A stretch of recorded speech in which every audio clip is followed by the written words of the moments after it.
kindness, charity, temperance, chastity, diligence, patience, and humility. Everything has an equal opposite, and where there are 7 sins, there are 7 virtues. So let's take a look at 7 gacha games that embody the 7 heavenly virtues, starting with kindness. Kindness is the quality of being considerate and caring. It's goodwill, and it's a state of being cooperative and friendly. Honkai Star Rail is a turn-based gacha game where you collect units and travel through the galaxy in search of the secrets behind who you are and what your purpose is. Being a Hoyoverse game, you wouldn't expect the effort that HSR presents. However, Honkai Star Rail is full of jokes, memes, and other randomly placed events that a less devoted company wouldn't even bother adding. When it comes to HSR, they're very delicate and concise with what they do. So why do they fit the virtue of kindness more than diligence? It's simply because of their quality of life. They give away large sums of in-game currency, they make all characters viable options in teams in order to make the game more beginner friendly. They even make the most of minor updates, such as raising energy caps, adding claim all buttons, or whatever. When it comes to being considerate towards their fan base, Honkai Star Rail has a tendency to go above and beyond with what they do. And the most important thing to note is that they're under no obligation to do so. It's all purely out of goodwill. And when it comes to kindness, goodwill is the name of the game. Though HSR also fits the sin of greed because they keep taking everything from me. Leave me alone. Charity is defined as a willingness to give to others. It goes beyond money, and it's willingness to give out of want, not need. Battle Cats is a gacha game where you collect cats, then battle. Aw,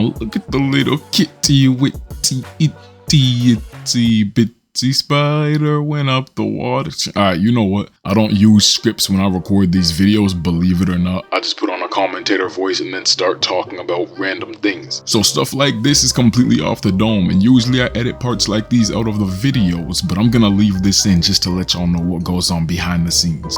Charity is simply giving, and Battle Cats is a game that gives many things. They give out in-game currency, like every day is a giveaway, and if you want to be abstract about it, they also give their player base a good challenge by making content actually difficult regardless of what you have. This game, unlike many other gachas, has no paywall you need to overcome, and they've made the game easily accessible by having very minimal and avoidable ads, not soft-locking players behind timed events, etc. The Battle Cats praise could go on and on, but the point that's being made here is that Battle Cats has a very generous and charitable quality to it, and for that reason, it's obviously the virtue of charity. Temperance is simply an ability to control yourself. It's self-restraint and it's self-discipline. Reverse 99 is a turn-based tactical gacha game where you travel through time and fight against a radical terrorist. Can you say that? I'll censor it just in case. Group of mages. I might have exaggerated that, but I think it was pretty accurate. That said, most gacha games are designed to be predatory. That means making characters in a way that compels people to get desperate for them. Most of the time, said bait comes in the form of thirst-trapping, fan service, and making characters have overwhelming sexual connotations written all over them. But in Reverse 1999, did I just say 1999? I'm not gonna say there are 0 characters designed to be sexually appealing, but the point is that Reverse 1999 has a theme, and they stick to it. Other games have a tendency to throw their designs all over the place for the sake of fan service, but Reverse 1999 keeps up with their English style regardless of character. If you don't get what I'm saying, it's that despite having the potential to sexualize what they're working with, the game exercises self-control and restraint in sticking to their theme, and that control is the virtue of temperance. Chastity is the state of refraining from sexual immorality, but for this video, let's just consider it a high form of purity. To be pure means to be free of immorality or wickedness. Now it's a stretch to call a game wicked by nature, but for the virtue of pureness, I've selected Another Eden specifically. Another Eden is a JRPG style gacha game where you battle beast people to save your sister and save mankind. My only real complaint about Another Eden is the atrocious summon rates, but aside from that, this game is very pure, it's extremely free to play friendly, and it doesn't lock you behind timed mechanics or stamina caps. The story, music, and gameplay are easy on the mind and simple to get into, but the game doesn't pressure you to play 24/7 to keep up. Overall, Another Eden feels like a game created by pure-minded people, and the development team actually takes feedback from their community as well. If you're looking for a good game that's simply story-centered and has very minimal issues, then check out Another Eden, who represents the virtue of chastity. Diligence is defined as persistent work or effort, putting your best towards something to produce a quality result. Genshin Impact is, what? 2 Hoyoverse entries on this list? Yes, the company does a lot wrong, but they also do a good amount right.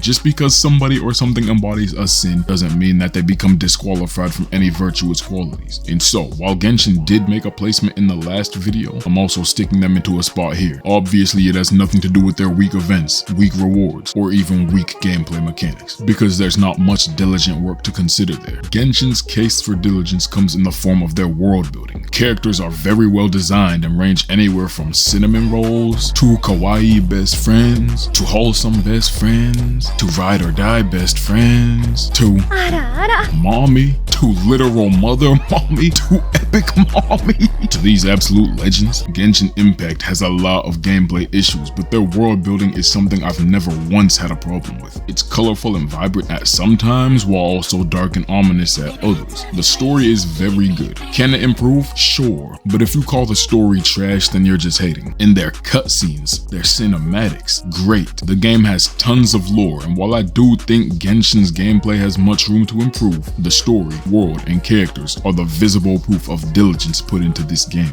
Patience is the ability to wait, but to do it without becoming upset or frustrated. When trying to consider a game as patient, it's a bit difficult, but we need to think a little bit abstractly and realize that a patient person doesn't give up or quit on things. And in that regard, we end up with Blue Archive. Blue Archive is a game where you fight against gangs and groups terrorizing your people. Blue Archive had a very rocky release. It dropped at a time right before another popular gacha did, and it originally was seen as nothing more than a copy-pasted reskin of another game. Skipping all the details that you can look into yourself, just know the game was not at all well received. But rather than give up on the game entirely, the development team sprinkled a little something into the mix.